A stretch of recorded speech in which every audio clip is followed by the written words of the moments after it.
ছাদের উপরে যে টিভিগুলো সেট করা হয়েছে, এখানে বড় বড় জেনারেটর ফিট করা হয়েছে, আর একটা ফ্যাক্টরি বসানো হয়েছে, সম্পূর্ণ অবৈধ।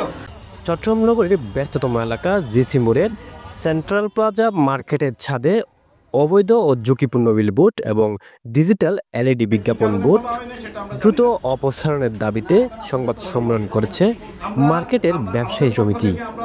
জেলা প্রশাসক, পরিবেশ অধিদপ্তর, সিটি কর্পোরেশন।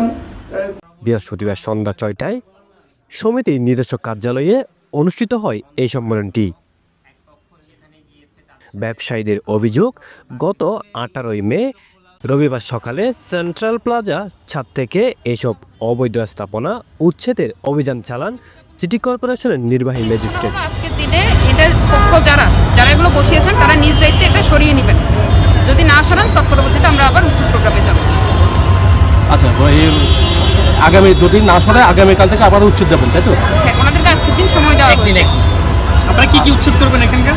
এখানে বিলবোর্ড, সাইনবোর্ড যেগুলো আছে, এলইডি মনিটর যেগুলো আছে, এগুলো আমরা সব অপসারণ করব। তবে ভূমি মালিক ও দোকান মালিক পক্ষ 24 ঘন্টা সময় নিয়ে উচ্ছেদের প্রতিশ্রুতি দিলেও নির্ধারিত সময় পেরিয়ে যাওয়ার পরেও স্থাপনাগুলো সরানো হয়নি।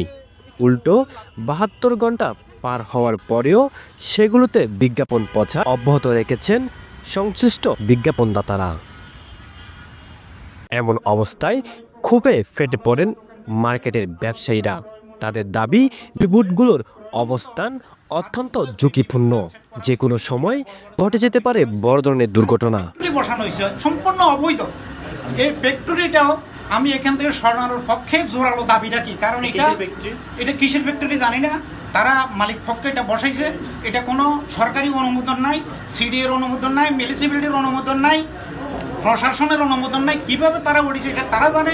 আমি সাংবাদিক ভাইদের কাছে সহযোগিতা চাইবো যে এটা পুঙ্খানুপুঙ্খানু করে তদন্ত করে ওনারা একটু বাইর করে পেপারে পাবলিশ করুক।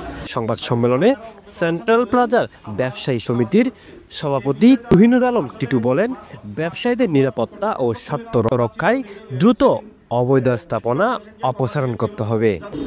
বিলবোর্ডগুলো এবং টিভিগুলো অপসারণ করার কথা ছিল, 24 ঘন্টা সময় দিয়েছিল মাননীয় সিটি কর্পোরেশনের ম্যাজিস্ট্রেটের পক্ষ থেকে, কিন্তু কোন অদৃশ্য শক্তির কারণে এই জিনিসটি আবার চালু হয়ে গেছে।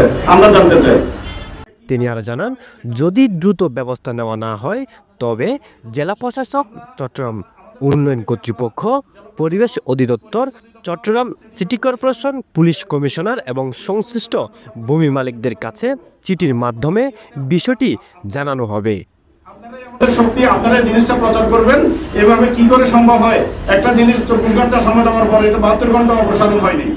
বিষয়টি দ্রুত সমাধান না হলে কঠোর কর্মসূচির হুঁশিয়ারিও দিয়েছেন সেন্ট্রাল প্লাজার ব্যবসায়ীরা।